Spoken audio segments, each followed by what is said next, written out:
Bismillahirrahmanirrahim. Assalamualaikum warahmatullahi wabarakatuh.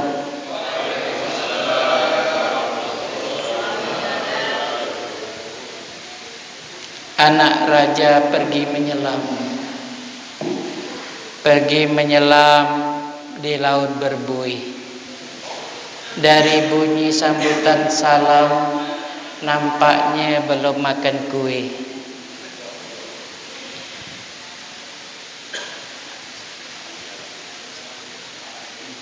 Alhamdulillahillazi hadana lihaza wa ma kunna linahtadiya laula an hadanallah.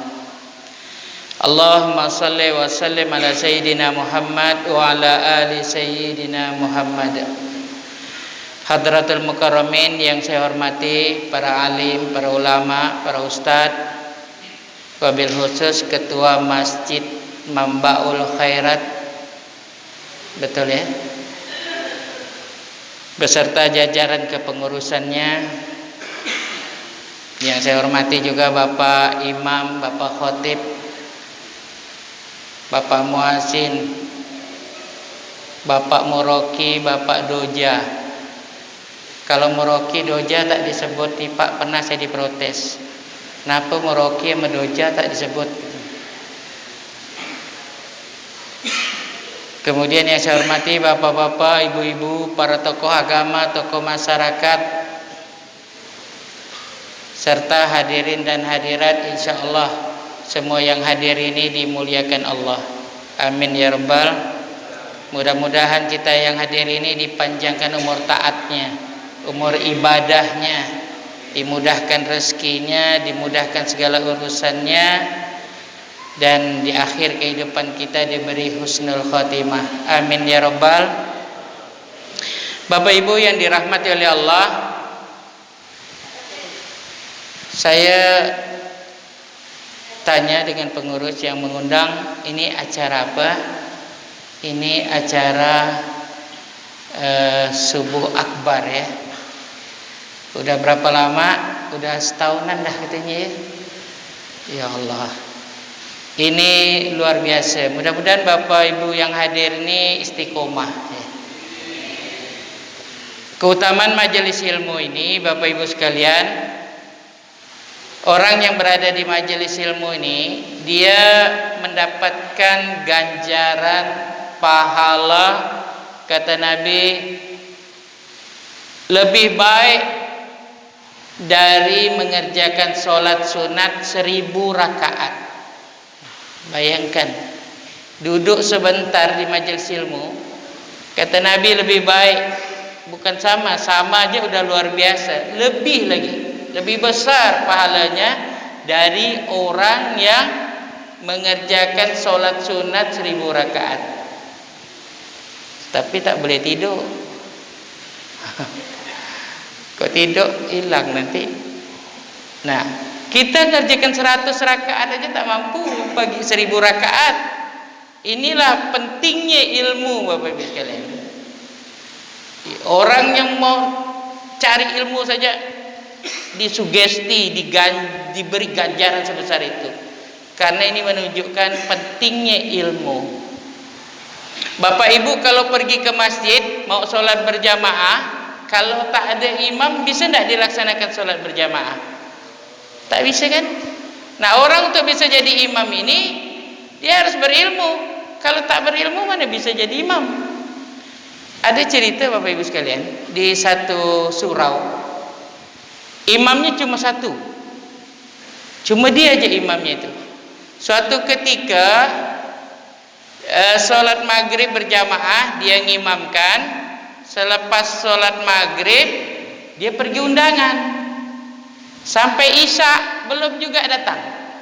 Dari azan sampai qomat belum ada juga muncul Pak imamnya. Ini jelas ke mic-nya Pak ya?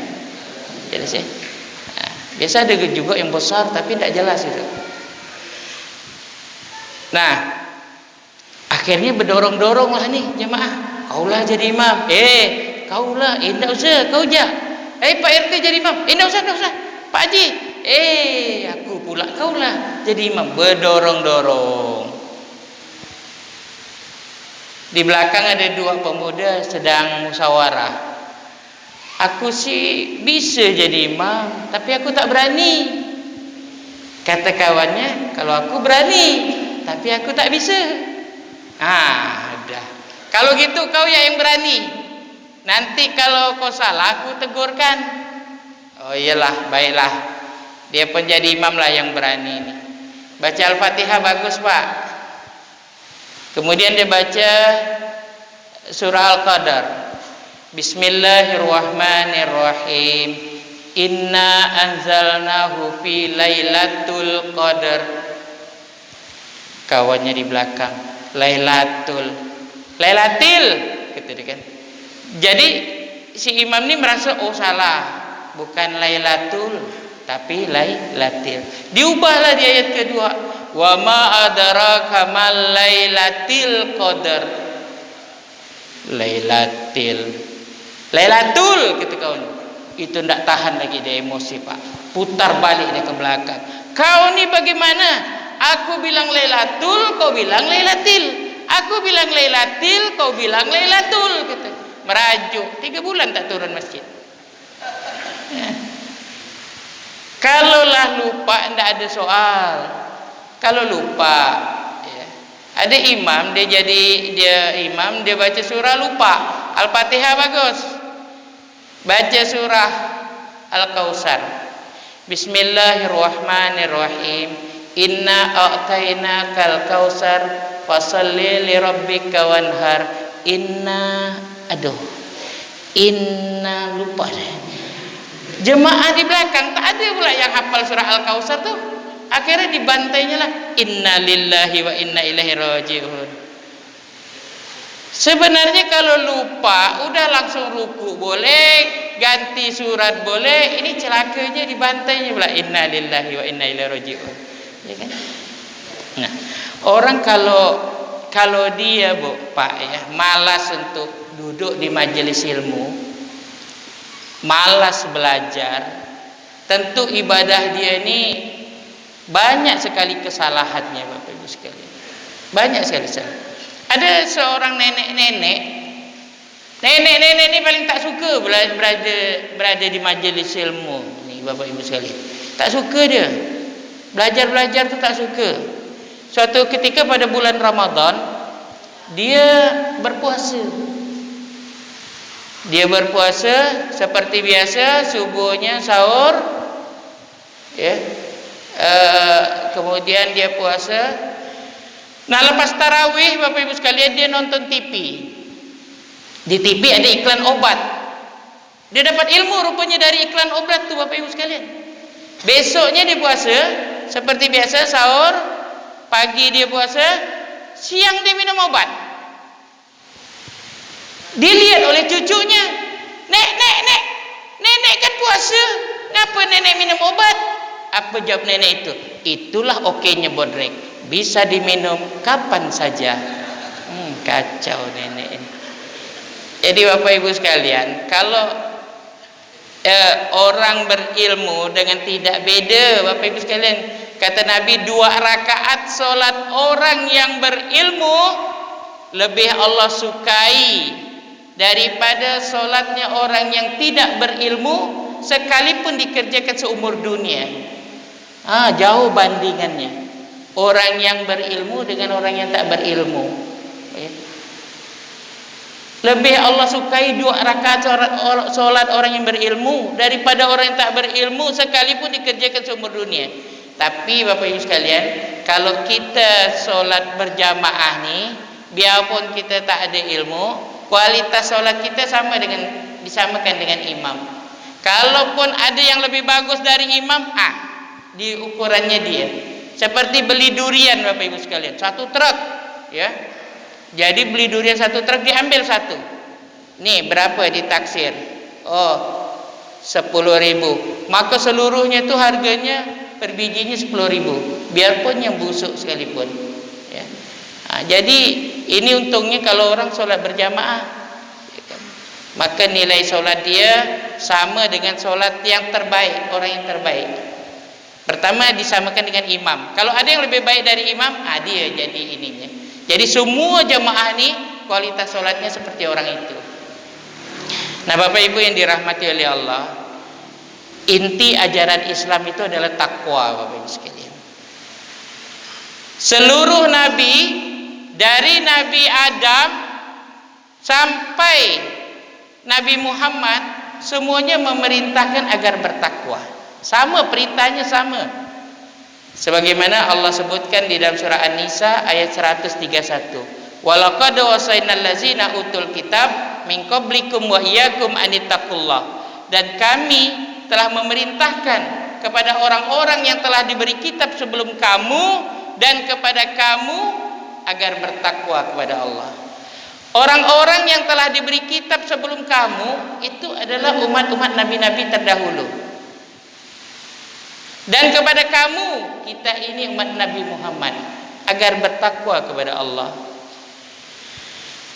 Nah, ini digambarkan oleh Allah di dalam surah Asy-Syu'ara ayat 106, 124, 142, 161, 177. Iz qala lahum akhuhum Nuhun alla tattaqun. Kepada kaumnya Nuh berkata, mengapa kamu tidak bertakwa? Iz qala lahum akhuhum Hudun alla tattaqun. Kepada kaumnya Hud berkata, mengapa kamu tidak bertakwa?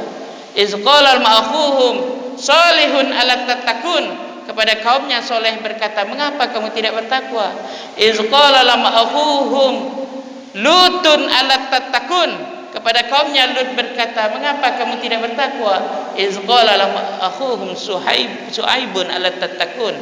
Kepada kaumnya Su'aib berkata, mengapa kamu tidak bertakwa? Jadi seluruh nabi termasuk Nabi kita Muhammad juga bersabda, ittaqillaha haitsuma kunta. Bertakwalah kamu di mana saja kamu berada. Dan Allah memerintahkan takwa ini dengan kalimat perintah seperti ini, Pak. Fattaqullaha mastata'tum. Bertakwalah sekuat tenagamu, semaksimal mungkin. Bayangkan, kita disuruh bertakwa sekuat tenaga, semaksimal mungkin. Ada apa dengan takwa ini, Bapak Ibu sekalian? Di surah Al-Baqarah ayat 197 Allah berfirman, "Wa tazawwadu, berbekallah. Fa inna khaira zadi taqwa." Sebaik-baik bekal yang terbaik itu adalah takwa. Syarat masuk surga itu takwa. Surah Maryam ayat 63. Tilkal jannatu lati nurisu min ibadina man kana taqiyah. Itulah surga yang akan aku wariskan kepada hamba-hambaku yang bertakwa. Orang yang mulia dan paling mulia di akhirat nanti adalah orang yang bertakwa. Surah Al-Hujurat ayat 13. Inna akramakum indallahi atqakum. Sesungguhnya orang yang paling mulia di sisi Allah di antara kamu adalah siapa di antara kamu yang paling bertakwa. Nah, sekarang Bapak Ibu sekalian, pertanyaannya, takwa itu apa? Takwa biasa orang sebut takut. Takwa itu bukan takut. Takut itu bahasa Arabnya khasyah, ya. Takwa itu berasal dari kata waqo yaqi wikoyah, artinya adalah memelihara. Apa yang dipelihara? Yang dipelihara adalah hubungan terhadap Allah dan hubungan terhadap sesama manusia. Orang yang bagus hubungannya dengan Allah tapi rusak hubungannya dengan sesama manusia, maka dia tidak tergolong orang yang bertakwa. Atau dengan manusia bagus, dengan Allah rusak, salat tada, puasa tada, maka dia tidak tergolong orang yang bertakwa. Maka Bapak Ibu sekalian, untuk mudah memahaminya, mari kita lihat satu riwayat. Suatu ketika Nabi bersabda, sebentar lagi akan ada ahli surga.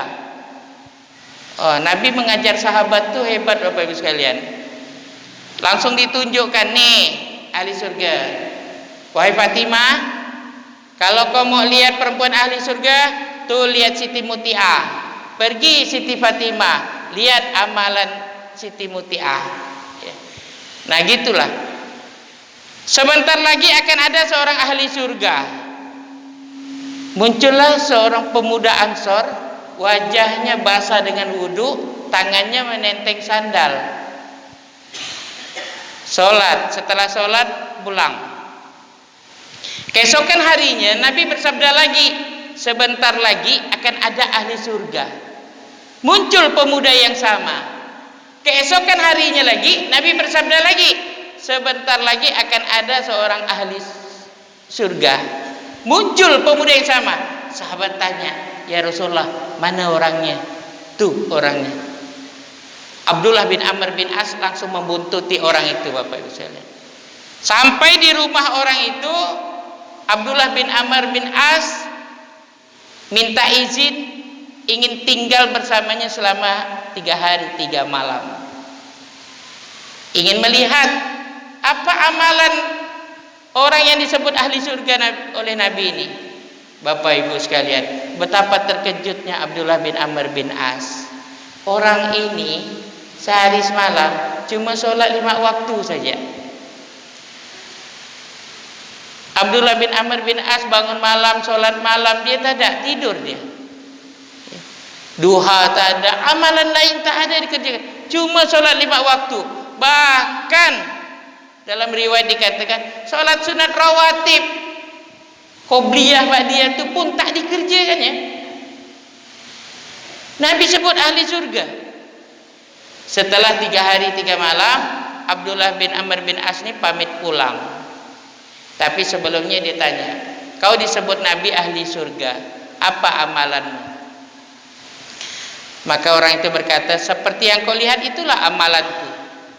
Hanya saja setiap sebelum tidur aku selalu berdoa, ya Allah, jika ada ucapanku, perbuatanku menyakiti perasaan orang lain, ampuni dosaku ya Allah, dan ampuni dosa orang yang menyakiti aku. Kalau Ustaz Hadi Hidayat katakan ini boleh diamalkan. Nah, sebelum tidur kita berdoa, ya Allah, jika ada ucapanku, perbuatanku yang menyakiti perasaan orang lain, ampuni aku ya Allah, dan ampuni dosa orang yang menyakiti aku. Orang ini ibadahnya sedikit, tapi dengan Allah bagus, dengan manusia bagus. Nah, bandingkan dengan riwayat yang lain.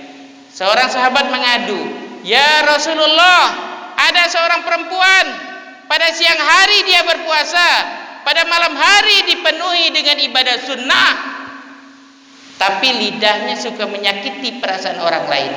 Rasulullah bersabda, perempuan itu di dalam neraka. Berapa banyak pun ibadah seseorang, Bapak Ibu sekalian, biar hajinya sudah 10 kali, tapi kalau hubungan dengan manusia rusak, maka ibadahnya tidak diterima oleh Allah. Berdasarkan surah Al-Maidah ayat 27, innama yatakabbalullahu minal muttaqin, sesungguhnya Allah hanya menerima ibadahnya orang yang bertakwa. Maka Bapak Ibu sekalian, ini jangan kita anggap enteng, kita hubungan terhadap sesama manusia, apalagi sampai memutuskan tali silaturahmi. Bapak Ibu sekalian, tak teguran. Apa kata Rasulullah, barang siapa yang memutuskan tali silaturahmi, berarti dia memutuskan hubungan dengan Allah. Kemudian Nabi bersabda, tidak mencium bau surga, kata Nabi, tidak mencium bau surga, padahal surga itu tercium sejauh 500 tahun perjalanan. Orang yang memutuskan tali silaturahmi tak berteguran dengan tetangganya, dengan keluarganya, dengan saudaranya. Kemudian Nabi bersabda, orang yang memutuskan tali silaturahmi dijauhkan dari surga sejauh 3 parit. 1 parit sejarak bumi dan langit. Kemudian Nabi bersabda, tidak akan masuk surga orang yang memutuskan tali silaturahmi. Tidak akan masuk surga orang yang memutuskan tali silaturahmi, sekalipun dia mati di dalam Ka'bah. Orang mati di dalam masjid beribadah husnul khotimah, apalagi mati di dalam Ka'bah. Tapi jangankan dia mati di dalam masjid, dia mati di dalam Ka'bah sekalipun, kalau dia membawa dosa memutuskan tali silaturahmi, maka dia tidak akan masuk surga. Kemudian Nabi bersabda, barang siapa yang memutuskan tali silaturahmi pada kedua orang tuanya atau salah satu dari keduanya, maka Allah akan menyiksa dia sebelum dia mati. Ingat Alqamah bermasalah dengan ibunya, mau sakarat, mau melepaskan nyawanya begitu susah, lama merasakan sakitnya sakaratul maut. Ketika disampaikan kepada Rasulullah, kata Rasulullah, apakah orang tuanya masih ada? Ada ibunya ya Rasulullah. Diutus orang, panggil ibunya. Diutus ibunya tidak mau datang. Saya tak punya anak namanya Alqamah. Sampai akhirnya dipaksa datang, diutus Abu Bakar. Ini Rasul yang manggil. Akhirnya dia datang.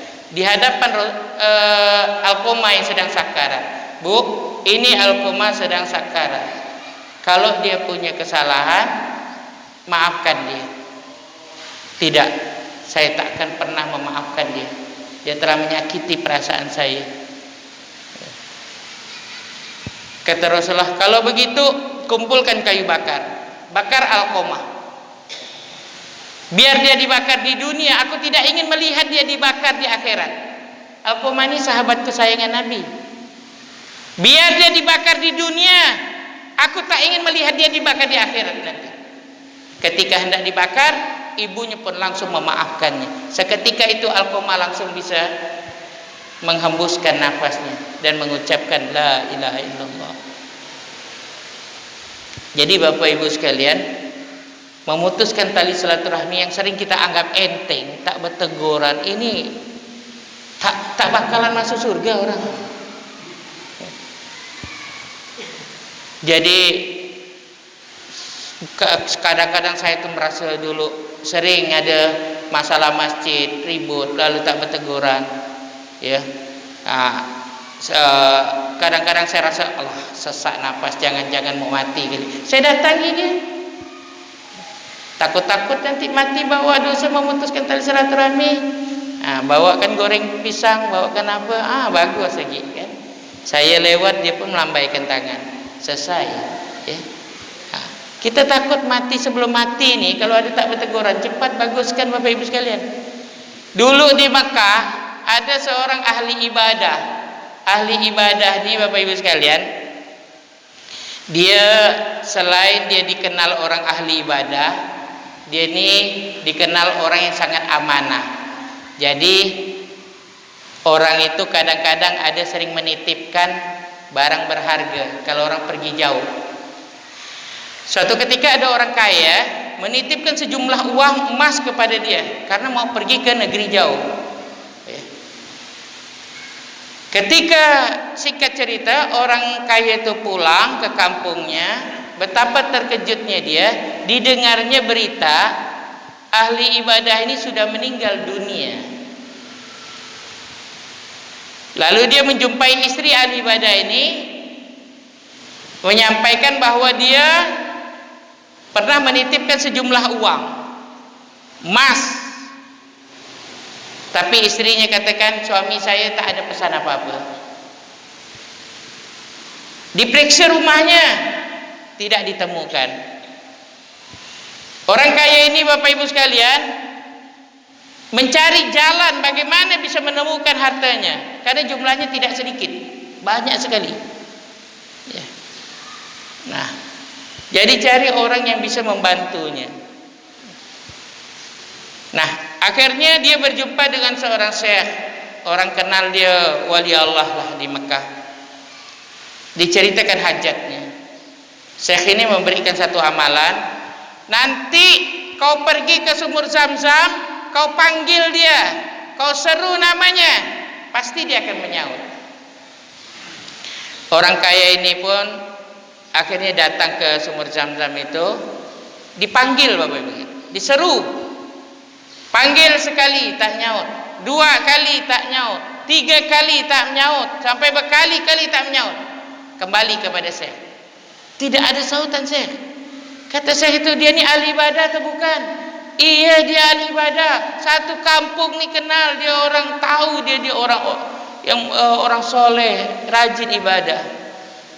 Kata Syekh itu, coba kau panggil, kau seru nama dia di sumur Zulhum. Ada satu sumur, sumur itu gelap dan bau busuk. Dia datang, diserunya panggil nama ahli ibadah itu. Baru sekali dipanggil dah nyaut. Kata orang kaya itu, kenapa kau panggil di sumur Zam-Zam kau tak nyaut, di sumur yang gelap bau busuk ini kau nyaut? Kata ahli ibadah, aku sedang disiksa oleh Allah. Kenapa kau disiksa oleh Allah? Apakah karena harta yang kutitipkan? Bukan, hartamu kusimpan di satu tempat. Jadi dia tunjukkan tempatnya di mana. Saking amanahnya dia ni, istrinya pun tidak dia beritahu. Ya. Kalau begitu, kenapa kau disiksa oleh Allah? Engkau ni ahli ibadah, jauh dari perbuatan maksiat. Nah, ahli ibadah ini bercerita, satu ketika aku berdebat bertengkar dengan saudaraku, padahal aku di posisi yang benar. Aku berkata kepadanya, sejak saat ini aku tak mau lagi berbicara dengan kau. Dia memutuskan tali silaturahmi. Ahli ibadah memutuskan tali silaturahmi, disiksa oleh Allah. Apalagi kita yang bukan ahli ibadah, ya kan?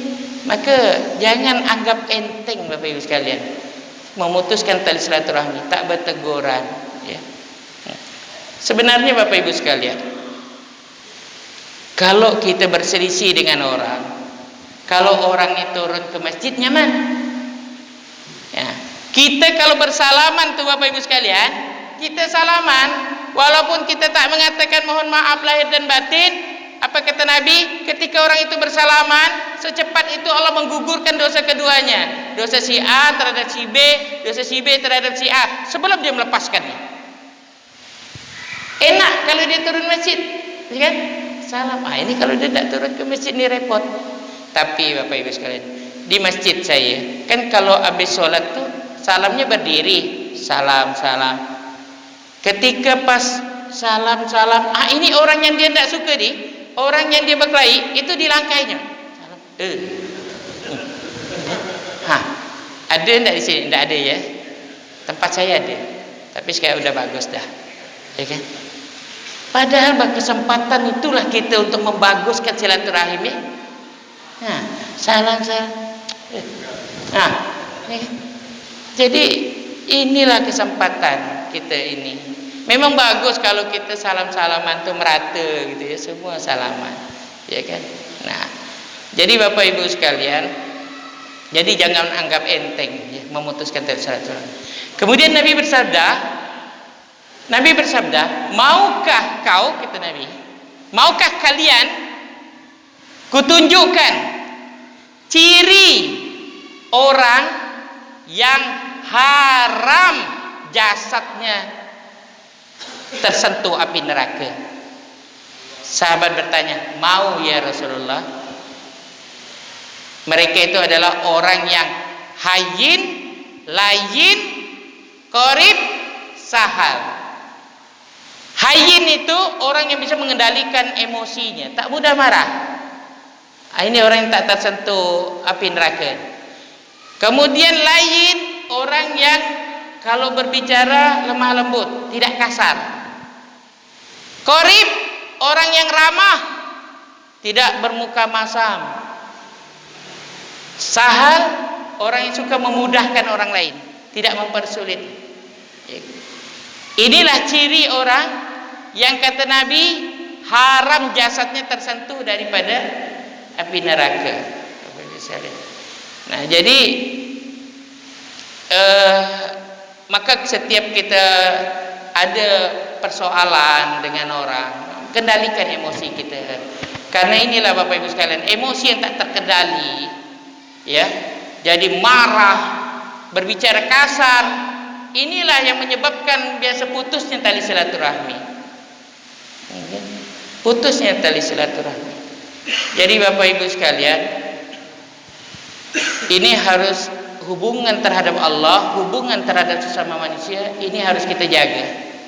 Jadi syarat ibadah itu diterima, innama yatakabbalullahu minal muttaqin, takwa.